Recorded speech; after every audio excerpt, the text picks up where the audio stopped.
Hello dear students, today we will discuss telescope. So telescope is an optical device which help us to see distinct object clearly. ठीक है। और जो microscope और compound microscope थे वो आपको small चीज़ों को बड़ा करके दिखाते थे, लेकिन ये दूर की चीज़ को क्लियरली दिखाते हैं। This is known as telescope. और ये दो तरह के होते हैं, एक होता है आपके पास रिफ्लेक्टिंग टेलीस्कोप और दूसरा होता है रिफ्लेक्टिंग टेलीस्कोप। एक रिफ्लेक्टिंग, ठीक है, तो यहाँ पे लिख सकते हैं देयर आर टू टाइप्स, दो टाइप्स के होते हैं। एक होता है रिफ्रैक्टिंग टेलीस्कोप, रिफ्रैक्टिंग, और दूसरा होता है रिफ्लेक्टिंग टेलीस्कोप। और जो आपके पास फर्स्ट है रिफ्रैक्टिंग टेलीस्कोप, ये भी दो टाइप के होते हैं। एक होता है एस्ट्रोनॉमिकल टेलीस्कोप और दूसरा होता है terrestrial telescope.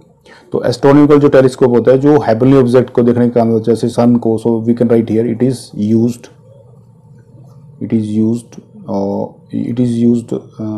to view distant object, it is used to view distant objects।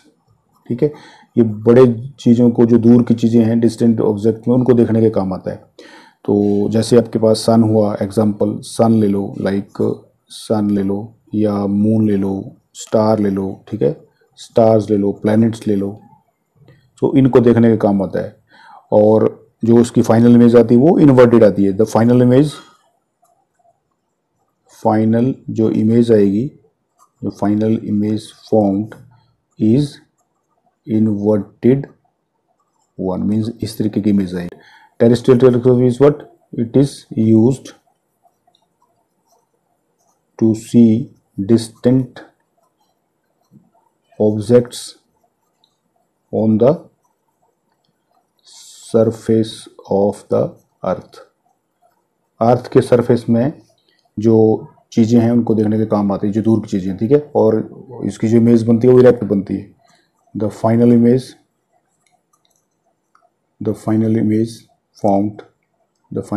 Formed is erect one.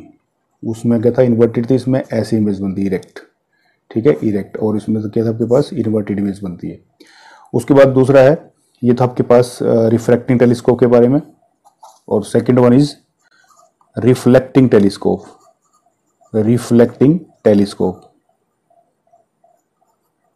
तो ये जो आपके पास रिफ्लेक्टिंग टेलीस्कोप है, ये मिरर से बनते हैं। तो these make use of converging mirrors to view the distant objects, ठीक है। फॉर एग्जाम्पल देख लो आप, जैसे न्यूटोनियन एंड कैसग्रेन टेलीस्कोप,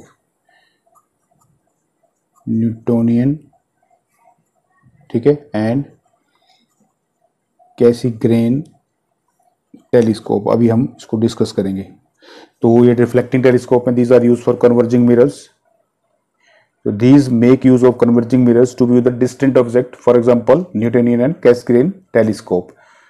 तो अभी हम इसको स्टडी करेंगे दोनों को, कि what is reflecting telescope and reflecting. तो रिफ्लेक्टिंग टेलीस्कोप आपके पास दो तरह के होंगे, जैसे एस्ट्रोनॉमिकल टेलीस्कोप, जो कि आपके जो दूर की चीज़ें उनको देखने के काम आते हैं, जैसे सन हुआ, मून हुआ, स्टार, बड़ी हेवनली बॉडीज को। और जो टेरेस्ट्रियल, जो अर्थ के ऊपर चीज़ें हैं उनको देखने के काम आएगा ये, ठीक है।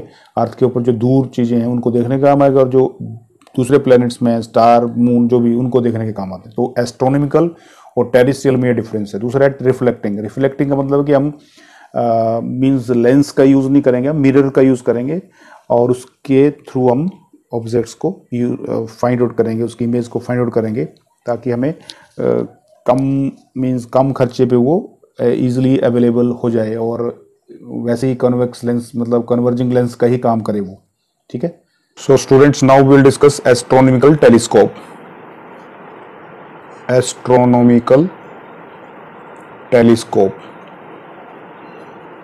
ठीक है। सो देखिए आप, एस्ट्रोनॉमिकल टेलीस्कोप जो हेवनली बॉडीज को देखने के काम आता है। जैसे आपके पास जो भी जैसे प्लैनेट्स हैं, आपके पास सैटेलाइट्स हैं, तो मैं यहाँ पे लिख रहा हूँ it is a refracting type It is a refracting type telescope used to see heavenly bodies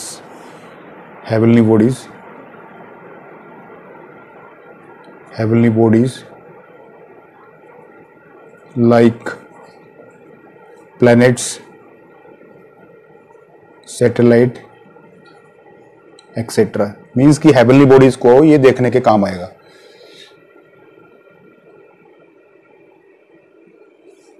okay, सो आप इसकी अब डायग्राम देखिए। तो here we having two lens, ठीक है, एक ऑब्जेक्टिव लेंस, एक आपके पास आई लेंस है। तो आप देखिए टू कन्वर्जिंग लेंस है, दे आर माउंटेड कोएक्सियली, ठीक है, एट द आउटर एज। ये देखिए आप, ये एक लेंस ऑब्जेक्टिव लेंस है और एक कम लेंस यहाँ पे रख रहे हैं। और इस लेंस को जो रखूंगा तो थोड़ा सा ये लेंस आपका छोटा होगा as compare to this lens objective lens. So इसको मैं यहाँ पे थोड़ा सा छोटा कर देता हूँ। तो आप इसको ध्यान से देखिए जरा, कैसे इसकी मैं डायग्राम बनाने जा रहा हूँ।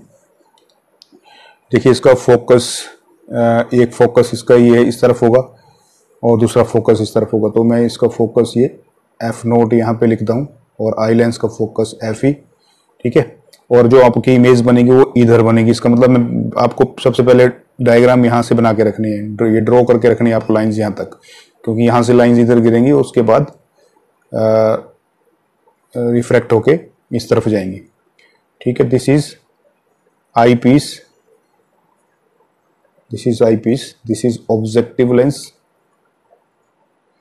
और देखिए अब ऑब्जेक्ट आपका कहीं इन्फिनिटी भी होगा, एट इन्फिनिटी, क्योंकि आप जब किसी हेवनली बॉडीज को देखोगे तो वो कहीं आप देख सकते हैं इसको स्काई पे, मींस जैसे आपको ये दिख रहा है, प्लैनेट्स दिख रहा है या कोई सैटेलाइट दिख रहा है, तो वो रेज पैरेलल तो आएंगे नहीं, क्योंकि आप नीचे हैं और ऊपर से देख रहे हैं। तो ये रेज कैसे आएंगी, देखिए ये रेज इस तरीके से आएंगी।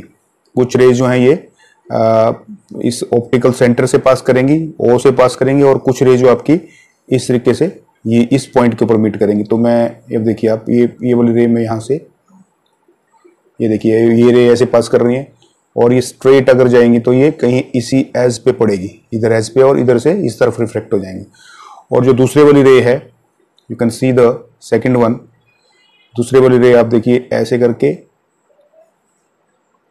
यहाँ से बेंड करेगी और इस इधर से पास करके कहीं इस तरफ, इसको थोड़ा सा बड़े साइज का थोड़ा सा बड़ा ले लेना यहाँ से लेंस आप, और यहाँ से इस तरफ रिफ्लेक्ट हो जाएंगे, ठीक है। तो आप यहाँ पे आई लिख सकते हैं, यहाँ पे आप देखेंगे, ठीक है। और जब ये रे इस इन्वर्टेड रेज यहाँ पे पड़ेंगी, तो मान लो आप कैंडल है आपके पास, तो इसकी लाइट चारों तरफ जाएगी, मीन्स यहाँ से भी पास करेगी, इसके ऑप्टिकल सेंटर से पास करेगी। और अब इसको रिट्रेस बैक करेंगे हम, ठीक है, इसको रिट्रेस बैक करेंगे और इन रेज को भी रिट्रेस बैक करेंगे। तो आपके पास यहाँ कहीं इस तरफ कहीं आपकी रेज मीट करेंगी। ये देखिए आप, ये सारी रेज इस तरफ कहीं, सपोज करो आप इस तरफ कहीं, तो ये रेज इधर कहीं मीट कर जाएंगी आपकी, ठीक है। गेटिंग दिस, रिट्रेस बैक किया, इसको स्ट्रेट करना है आपको, थोड़ा सा तिरछा आ रहा है आपको, इस बिल्कुल स्ट्रेट लेना है। तो यहाँ पे आपके पास, अब देखिए ये आपके पास कोई ऑब्जेक्ट था ए बी, इसकी इमेज बनेगी आपके पास ए डैश बी डैश, और ये जो आपके पास आई लेंस है इसको बड़ा करके दिखाएगा, एडजस्ट करेगा लेंस को, तो ये इसकी इमेज बड़ी करके दिखेगी आपको, A double dash B double dash. तो जो इसकी इमेज है वो इसके लिए ऑब्जेक्ट बना और इसकी अब ये इमेज बन गई, इसको और मैग्नीफाई करके दिया, ठीक है। तो latest this is alpha angle, object के साथ आप अल्फा लेते हैं, ये आपके पास बीटा आ जाएगा, इमेज के साथ मैंने पहले पढ़ा हुआ है। ये आपके पास बी डबल डैश है, ये बी डबल डैश, ये आपके पास अल्फा एंगल है, ये भी दिस इज अल्फा एंगल, क्योंकि ये वाला एंगल और ये वाला एंगल आपस में बराबर होंगे। तो देखिए अब हम ये इसका जो फोकस है, तो जो रेज है ये फोकस पे पड़ी, इमेज इन्वर्टेड इमेज वो फोकस में मिली, तो यहाँ से ये इसका फोकल लेंथ होगी यहाँ से यहाँ तक, ये आई लेंस यहां से लेके यहां तक इसका फोकस है तो उसको एफ लिख दिया हमने ऑप्टिकल सेंटर से। और इसके लिए ऑब्जेक्ट है तो हमने यू को डिस्टेंस ऑब्जेक्ट होता है लेकिन किसकी आई लेंस की से, तो आई लेंस ऑब्जेक्ट जो आपके पास लेंस है आई लेंस है इसकी डिस्टेंस यहां से जो इमेज बनी तो ये आपके पास ऑब्जेक्ट का काम करेगा, इसलिए हमने ऑब्जेक्टिव डिस्टेंस लेकिन किसकी आई लेंस की, तो आई लेंस के लिए ऑब्जेक्ट का काम करेगा तो ये यू ई हो गया आपके पास। क्लियर। अब इसकी जो इमेज है वो एट ए डिस्टेंस और डिस्टिंक्ट विजन मतलब एट ए डिस्टेंस डी मिल रही है आपको, तो आपने इसको डी से लिखना है। तो देखिए अब आपके पास ये सब कुछ हो गया। ठीक है, ये जो रेज आ रही हैं यहां पे लिख सकते हैं सिर्फ rays from infinity, rays from distant object. ठीक है, जो दूर का है distant object, rays from distant object, distant object की रेज आ रही हैं और फोकस पे पड़ रही हैं इसके फोकस पे, और ये इसके लिए ऑब्जेक्ट का काम कर रहा है और इसको मैग्नीफाई करके बड़ी इमेज दिख रहा है। बस इतना सा काम आपको करना है यहाँ पे। ठीक है, अब हम इसका एक्सप्रेशन करेंगे। तो पहले हम ऑब्जेक्टिव लेंस के बारे में पढ़ेंगे कि ऐसा लेंस है जिसकी ज्यादा फोकल लेंथ होती है क्योंकि बड़े साइज का होता है। ठीक है, और इसका ज्यादा अपर्चर भी होता है क्योंकि दूर से डिस्टेंस रेज आ रही हैं, और जो आईपीस है ये आपके पास ये वाला कॉन्वेक्स लेंस है, इसकी स्मॉल फोकल लेंथ है, स्मॉल अपर्चर है। ठीक है, तो इसका ये स्मॉल अपर्चर होता है, स्मॉल अपर्चर। ठीक है, small focal length, small focal length, ये चीजें आपको नोट करनी है। स्मॉल फोकल लेंथ है, स्मॉल अपर्चर है, और यहां पे ये आपके पास large aperture, large focal length, large focal length. तो ये दो तीन चीजें आपको यहां पे याद रखनी है इस पॉइंट पे और इस पे। ठीक है, अब हम मैग्नीफाइंग पावर के बारे में स्टडी करेंगे। मैग्नीफाइंग पावर, मैग्नीफाइंग पावर आपने पहले जो किया वैसे का एज इट इज हमें इसको करना है। ठीक है, थोड़ा सा डिफरेंस है। तो मैग्नीफाइंग पावर को हम एम से लिखते हैं और मैग्नीफाइंग पावर क्या, it is the ratio of the angle subtended by the image and angle subtended by the object at a distance और डिस्टिंक्ट डिवीजन, उसको हम क्या बोलते हैं, magnifying power. That is beta by alpha, तो that can be replace by their tangents, तो tangent beta लिख दो और उसको टेंजेंट ऑफ अल्फा लिख दो। आपको टेंजेंट बीटा भी पता है, टेंजेंट अल्फा भी पता है, तो इससे हम फाइंड आउट कर सकते हैं। टेंजेंट बीटा देखिए क्या है यहाँ पे, टेंजेंट बीटा इसमें आएगा आपके पास A dash B dash by B dash E, तो हम यहाँ पे लिख सकते हैं A dash B dash by B dash E, B dash E.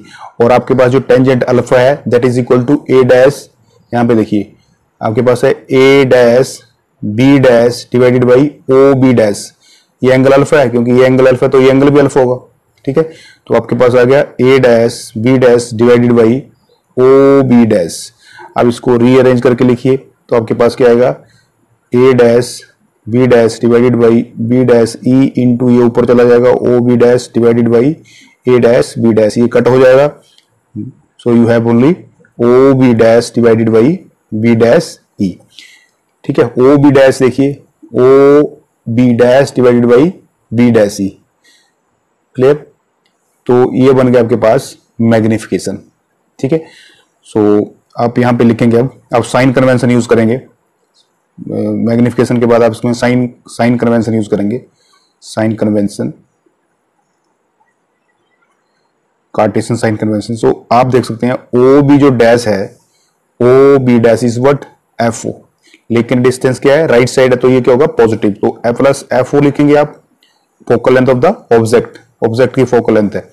और आपके पास बी डैश जो ई है that is minus U E, B dash E, ये देखिए बी डैश ई के आपके पास यू ई, लेकिन ये लेफ्ट साइड है इस लेंस के तो ये माइनस में आएगा।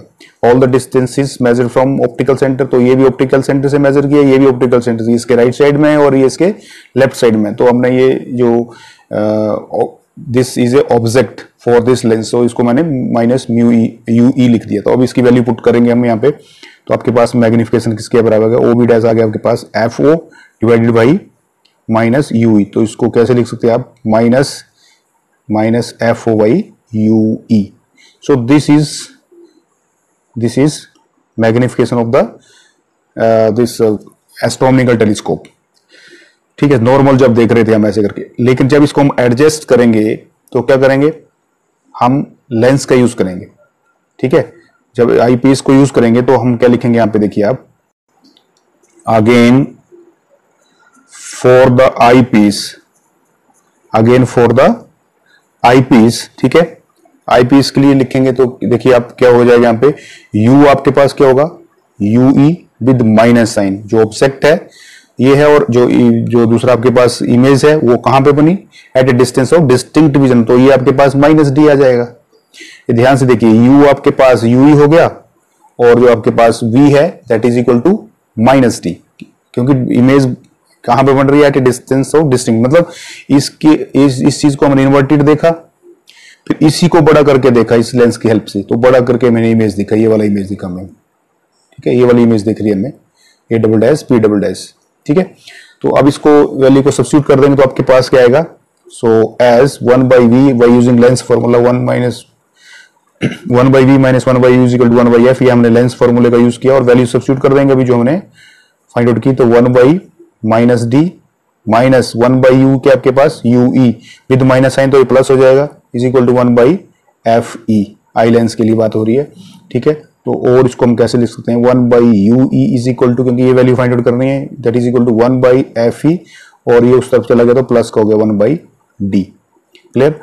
अब आप ये वैल्यू पुट कर सकते हैं इसमें, तो आपके पास क्या आएगा, this is equal to 1 by F E, ठीक है, 1 by F E 1 plus F E by D, ये देखिए आप इस फॉर्मूले के देखिए आप 1 बाई यू की वैल्यू क्या लिखी, 1 by F E plus 1 by D, so we have divided this term by F E and multiplied by also by F E, मतलब हमने एफ ई से डिवाइड कर दिया, एफ ई से मल्टीप्लाई कर दिया, तो एफ ई से एफ ई को डिवाइड किया तो आपके पास 1 आ गया, ठीक है, और यहाँ भी एफ ई बाई डी और नीचे 1 बाई एफ ई से भी 1 बाई एफ ई से भी डिवाइड कर दिया, तो आपके पास ये बच गई, ये वैल्यू आ गया आपके पास 1 बाई ई की वैल्यू दिस वन, ठीक है। अब हम मैग्निफिकेशन फाइंड आउट कर लेंगे, तो हमने मैग्निफिकेशन वैल्यू ये लिखी मैंने minus F by F E, ये वाला फॉर्मूला है, minus F O by U E क्या है 1 बाई यू ई की वैल्यू ये पुट कर दी, तो आपके पास ये फॉर्मूला, इसका मतलब क्या है, for large magnifying power F O is very very greater than F E, मतलब फोकल लेंथ जो है this is large in size, ये जो आपके पास क्या आपने टेलीस्कोप देखा होगा तो उसका जो फ्रंट पार्ट है वो बड़ा साइज का होगा, और ट्यूब के दूसरी साइड वाला जो आपके पास आई लेंस है वो छोटे वाला होगा, इसको हम एडजस्ट करेंगे ऐसे करके, ठीक है। तो इसकी फोकल लेंथ ज्यादा है और इसकी फोकल लेंथ कम है, ठीक है। इसका और इस फॉर्मूले से हमें ये भी माइनस साइन ये बता रहा है कि जो इमेज बनेगी वो रियल एंड इन्वर्टेड और मैग्नीफाइड, ठीक है, रियल इन्वर्टेड एंड मैग्नीफाइड। तो ये था आपके पास केस की when the final image is formed at a distance of least distance of distinct vision, मतलब जो रेज मतलब सन से आ रही हैं या किसी प्लेनेट से आ रही हैं तो वो रियल और इन्वर्टेड हमें मिल रही है, उसकी रियल और इन्वर्टेड मिलेगी, ठीक है। और at a distance of distinct vision, जहां से हम इसको अच्छे से देख सकते हैं मैग्नीफाई करके, उस डिस्टेंस पे हम उसको एडजस्ट करेंगे। तो ये आपके पास फॉर्मूला आया जो कि आपके कंपाउंड माइक्रोस्कोप में इसका अपोजिट था, इसमें 1 प्लस डी बाई एफ ई था, लेकिन यहाँ पे हमारे पास 1 plus F E by D. तो आपको ये चीज याद रखनी है, फॉर्मूला याद रखना है, क्योंकि फॉर्मूले से रिलेटेड ही कुछ क्वेश्चन आते हैं इसमें। सो this is our astronomical telescope case 2 means जो दूसरा केस है इसका, उसमें देखिए आप दूसरा केस क्या है, एस्ट्रोनॉमिकल टेलीस्कोप, ठीक है, in normal adjustment. Normal adjustment का मतलब है कि इसको सिंपली हम we will not slide the two lens to magnify the image, simply we will normally look at the far object, ये जो डिस्टेंट ऑब्जेक्ट है हमारे उसको हम ऑब्जर्व करेंगे। तो आपके पास पहले पढ़ा आपने कि this is big size lens and this is small size lens, okay, this is principal axis, simply we will take here eye lens focus, ठीक है, दिस इज ऑब्जेक्ट फोकस, ये इस तरफ एफ ओ, ये इसका एक फोकस इस तरफ होता है, किस तरफ होगा, इसी तरह से इसका भी एक फोकस इस तरफ होगा लेंस का, ठीक है। ये आपके पास आई लेंस है या आई पीस इसको बोलते हैं हम, आई पीस बोल सकते हैं आप इसको, ये दिस इज ऑब्जेक्टिव लेंस, ठीक है। तो आपको ये पेंसिल से पहले ड्रॉ करनी है अच्छे से, ये तो प्रैक्टिस करके रखना है। तो हम इसकी देखिए कि जब पैरेलल बीम आपके पास यहाँ पे आएंगी, ठीक है, और इसके ऊपर स्ट्राइक करेंगी ऑब्जेक्ट के ऊपर, तो ये रियल और इन्वर्टेड इमेज फॉर्म करेगा, ठीक है। डिमिनिश इमेज फॉर्म करेगा वी कैन से, ठीक है, क्योंकि पैरेलल तो आ नहीं रही हैं ये, क्योंकि आप यहां से किसी ऑब्जेक्ट को देखेंगे अर्थ से तो ऐसे करके आपका वो जो टेलीस्कोप होगा इस तरीके से देखेगा ऊपर, ये इसका साइज बड़ा है तो रेज ऐसे आ रही हैं, ऐसे आ रही हैं, पैरेलल आती है जब बिल्कुल इसके ऐसे हो, लेकिन हम इसमें ऐसे लिख सकते हैं कि मैंने parallel beam of light is incident on objective, it forms a real and inverted and diminished image a dash b dash in its focal plane। ये फोकल प्लेन है, इसमें कहीं ये रेज सारी की सारी यहाँ पे पड़ेंगी। और आई पीस को हमने इस तरीके से एडजस्ट करना है कि जो ए डैश बी डैश है लाइज बिल्कुल एग्जैक्टली फोकस करेगा, वो फोकस के ऊपर ही यहाँ पे फोकस करे, मीन्स इस तरीके से हमने इसको एडजस्ट करना है, ठीक है। तो इसको पहले इन्वर्टेड इमेज बना के दिखा लो ताकि जब रेज यहाँ से आएंगी तो वो आगे पीछे ना जाए, नहीं तो आपकी डायग्राम गलत बन जाएगी, ठीक है। इसलिए जो आपकी इमेज है वो इन्फिनिटी में बनेगी और वो हाईली मैग्नीफाइड होगी, इन्वर्टेड होगी और विद रिस्पेक्ट टू ऑब्जेक्ट वो इन्वर्टेड और मैग्नीफाइड होगी। तो देखिए आप, मैं एक यहाँ से सपोज करो आपका जो ऑब्जेक्ट है एट इन्फिनिटी पे आपका ऑब्जेक्ट, और ये भी ऑब्जेक्ट है, और यहाँ से जो रेज आ रही हैं देखिए आप, यहाँ से जो रेज आ रही हैं वो यहाँ पे स्ट्राइक करेंगी, आपके ऑप्टिकल सेंटर से पास करेंगी और यहाँ पे स्ट्राइक करेंगी, और ये इधर और यहाँ से वापस उस तरफ चली जाएंगी, कन्वर्स हो जाएंगी। और दूसरी वाली जो रे आ रही है आपकी देखिए आप, यहाँ से ये भी इस तरीके से कहीं इसके एज पे पड़ेंगी, ऐसे करके आप थोड़ा सा इसका साइज बड़ा कर लेना, और इसे करके आप यहाँ पे आई पीस लिख देंगे, human eye, this is human eye, this is eyepiece, ठीक है, आई पीस लिख सकते हैं इसको आप, क्लियर। आप दिस एंगल ऑब्जेक्ट के साथ एंगल अल्फा है, ये जो रेज आ रही हैं फ्रॉम डिस्टेंट ऑब्जेक्ट, यहाँ लिख सकते हैं फ्रॉम डिस्टेंट ऑब्जेक्ट से रेज आ रही हैं, रेज फ्रॉम डिस्टेंट ऑब्जेक्ट दूरी से आ रही है, ये ऐसे करके देखिए कन्वर्ज हो रही हैं, यहाँ से उस तरफ जा रही है रेज। अब यहाँ पे लाइट है तो ये लाइट सभी जगह पड़ेगी, आपके ऑप्टिकल सेंटर से भी पास करेगी, जो आई लेंस है उसका ऑप्टिकल सेंटर, ठीक है, और यहाँ से रिट्रेस बैक करेंगे तो ऐसे आएंगी, इसको पीछे लेके जाएंगे तो ये रेज ऐसे जाएंगी, ये रेज ऐसे जाएंगी, मतलब ये रेज क्या है, ऐसे लगेगा कि आपकी जो इमेज है वो इन्फिनिटी में बन रही है जाके।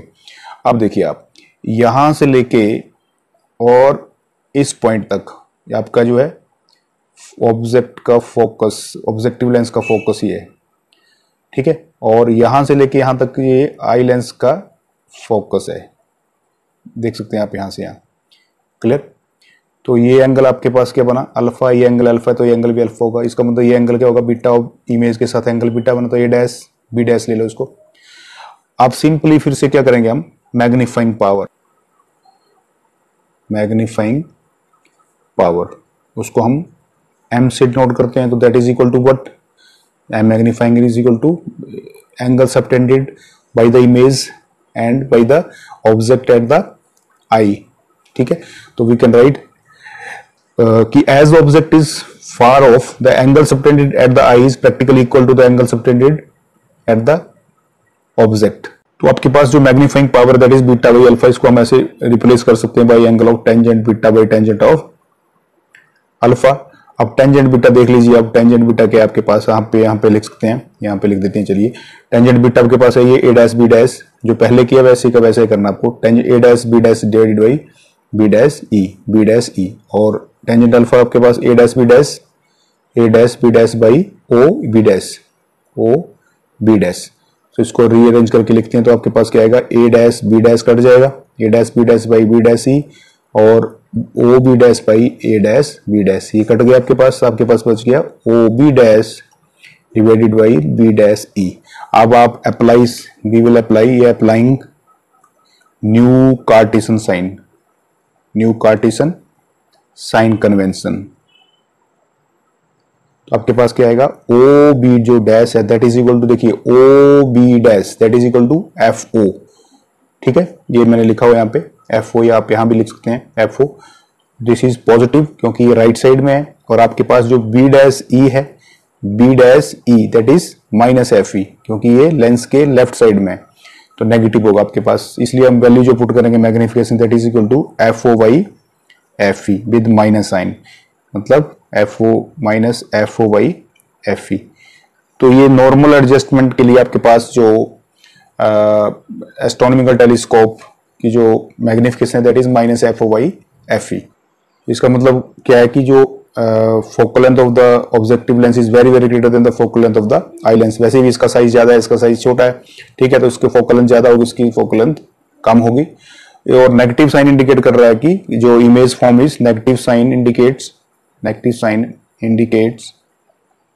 ठीक है, दैट इमेज इज रियल और इन्वर्टेड, ठीक है, रियल एंड इन्वर्टेड। जो इमेज फॉर्म होगा that will be real and inverted, और कहां पे इन्फिनिटी में जाके होगा। नॉर्मल एडजस्टमेंट कैसे, जैसे आप किसी चीज को देखते हैं नॉर्मली वैसे आपकी इमेज इन्फिनिटी, लेकिन जैसे आप मैग्नीफाइंग लेंस को या इन आई पीस को, जो आई पीस आपके पास को एडजस्ट करेंगे तो आपकी इमेज हाईली मैग्नीफाइड होगी, जो आपने at a distance of distinct vision किया था। लेकिन इसमें ऐसा नहीं होगा, उसमें ये सिंपल आपके पास -f/f आएगा। Student, this is about astronomical telescope.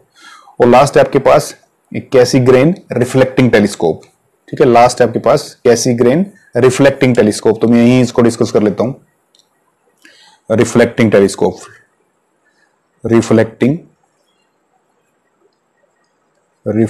Telescope, ठीक है, इसकी ये एग्जाम में कई बार क्वेश्चन आता है कि कैसीग्रेन, इसको बोलते हैं CASSE, कैसग्रेन या कैसीग्रेन रिफ्लेक्टिंग टेलीस्कोप। ये देखिए इसका शेप देखिए आप, इसमें हम ये कन्वर्जिंग मिरर लेंगे, ये कौन कन्वर्जिंग मिरर है, कॉनकेव मिरर है, मतलब ये ऐसे करके आइए, और यहाँ पे आपने कॉन्वेक्स लेंस रखा हुआ है, ठीक है, और यहाँ पे आपने एक कॉन्वेक्स मिरर रखा हुआ है, दिस इज कॉन्वेक्स मिरर, यहां से पॉलिश है ये कॉन्वेक्स मिरर। ये आपके पास प्राइमरी मिरर बोल सकते हैं इसको हम, प्राइमरी मिरर्स, ये दोनों 1 और 2, और आपके पास ये सेकेंडरी मिरर है, यहाँ पे मैं secondary mirror SECON secondary mirror, ठीक है। आप देखिए यहां से जो पैरेलल रेज आएंगी, ये आपके पास इस तरीके से बाउंड्री लगाई हुई है ताकि जो रेज आएंगी वो to avoid from the spherical aberration से बचने के लिए, ताकि लाइट सारी की सारी वापिस रिफ्लेक्ट हो। तो मान लो कि हमने ये रे आई यहाँ पे, ये ऐसे रिफ्लेक्ट होगी, इस तरीके से एंटर करेगी, यहाँ पे स्ट्राइक करेगी और यहाँ से उस तरफ चली जाएगी, क्लियर, और इस लेंस में पड़ जाएगी ऐसे करके। और यहां से जो रे आएगी वो ऐसे स्ट्राइक करेगी, मान लो यहाँ पे स्ट्राइक की वो ऐसे करके, और वो उधर चली जाएगी। तो यहां से फिर वो रेज पैरेलल चली जाएंगी, देखिए आएगा, ठीक है। फोकस से जो रेज आती है वो पैरेलल चली जाती हैं। तो ये ऐसे करके स्ट्राइक की, फोकस से गई, तो वहां पे वो उसमें कन्वेक्स लेंस में हमने स्ट्राइक कर दी, तो ये रेज फिर यहाँ पे आगे आई पीस में पड़, this is your eyepiece, this is eyepiece. तो ये है आपके पास कि कैसग्रेन रिफ्लेक्टिंग टेलीस्कोप। तो ये ऐसा टेलीस्कोप है, ये लार्ज के पैराबोलिक प्राइमरी और सेकेंडरी मिरर लगे हुए हैं, और इसमें एक होल होता है, ठीक है। ये मिरर के जो दो सेंटर हैं दोनों, एक मिरर फर्स्ट और सेकंड, इसके बीच में एक होल है, वहां पे हमने कॉन्वेक्स, ताकि लाइट यहां से पास करे और इस कॉन्वेक्स लेंस में पड़े, ठीक है। प्राइमरी मिरर के पास में एक होल है और वहां पे कॉन्वेक्स लेंस रखा हुआ, उसमें रे पड़ेगी। तो वर्किंग क्या होगी इसकी, जब पैरेलल रेज आपकी डिस्टेंस ऑब्जेक्ट की आएगी और रिफ्लेक्ट होके कॉनकेव मिरर में पड़ेगी, ऐसे करके, मतलब ऐसे स्ट्राइक करके वो कॉनकेव मिरर में पड़ेगी, और कॉनकेव मिरर से रिफ्लेक्ट होके वो कॉन्वेक्स मिरर में पड़ेगी, ठीक है। और कॉन्वेक्स मिरर क्या करेगा, उसको रिफ्रैक्ट करेगा, ठीक है, क्योंकि ये ऐसे ऐसे रेज आ रही, देखिए आप ऐसे करके इमेज बन रही है, ऐसे करके फोकस ही है, फोकस है, लेकिन यहां से ये पॉलिश है तो ये रेज को वापस करेगा। जो रेज आपकी पैरेलल रेज आ रही है, parallel raise from distant object, ठीक है। तो जो रेज आ रही हैं फोकस में मिल रही है और रिफ्लेक्ट होके फिर वापस कॉन्वेक्स मिरर में, यहां से रिफ्लेक्ट हुई और कॉन्वेक्स मिरर में स्ट्राइक की, और कॉन्वेक्स मिरर ने क्या किया, इसको इस होल के पास होके इसमें कॉन्वेक्स लेंस में पास कर दिया, कॉन्वेक्स लेंस में स्ट्राइक कर दिया, ठीक है। और उसके बाद आपको जो मैग्निफिकेशन मिलेगी दैट इज FO/FE, वही फॉर्मूला लगेगा 1 + FE/D, यही फॉर्मूले से आप इसको इसकी मैग्निफिकेशन आपको मिल जाएगी। अब देखिए इसका फायदा क्या है कि इसमें कोई क्रोमेटिक एबरेशन नहीं है, क्योंकि इसमें मिरर यूज हुए हैं। लेंस में क्या होता है कि वो उसमें क्रोमेटिक एब्रेशन से सारी लाइट कन्वर्ज नहीं होती है, लेकिन इसमें हमने इस तरीके से बाउंड्री लगाई हुई, तो दूसरे ये इस टाइप के शेप के हैं ताकि कन्वर्ज करे सारी के रेज। और जो स्फेरिकल एब्रेशन है इसमें हम उसको रिमूव कर सकते हैं, अगर हम पैराबोलिक मिरर्स लें तो स्फेरिकल एब्रेशन को हम रिमूव कर सकते हैं, और इससे जो इमेज आती है वो ब्राइट आती है और लाइट के इंटेंसिटी का लॉस कम होता है, हाई रेजोल्यूशन होती है, और उससे हाई रेजोल्यूशन भी ऑब्टेन कर सकते हैं हम। और लार्ज साइज अपर्चर के मिरर अप्लाई रखें यहाँ पे तो हमें ज्यादा रेजोल्यूशन की मैग्निफिकेशन मिल सकती है, ठीक है। और हमें ये इजीली हमें से क्या है मैकेनिकल सपोर्ट मिलती है ओवर इंटायर बैकअप, ठीक है, entire back surface we can say. मतलब क्या होता है कि जैसे कोई साइंटिस्ट एक्सपेरिमेंट कर रहे हैं तो ये बल्कि नहीं होते हैं, कॉन्वेक्स लेंस जो होते हैं या कॉनकेव लेंस जो होते हैं वो बल्कि होते हैं, और ये इतने बल्कि नहीं होंगे, ठीक है। तो इसलिए मैकेनिकल सपोर्ट मिल जाएगा, ये इजीली हमें अवेलेबल हो जाते हैं। लेकिन जो कन्वेक्स लेंस है वो they are difficult and expensive to make large size lens, ठीक है, and they make them free from spherical aberrations, ठीक है, या डिस्टोर्शंस, क्रोमेटिक एब्रेशंस या डिस्टोर्शंस से हमें उससे बच नहीं सकते, वो हमें कॉस्टली पड़ता है। तो साइंटिस्ट इस तरीके के टेलीस्कोप यूज करते हैं जो जिसमें मिरर यूज होते हैं। So student, this was about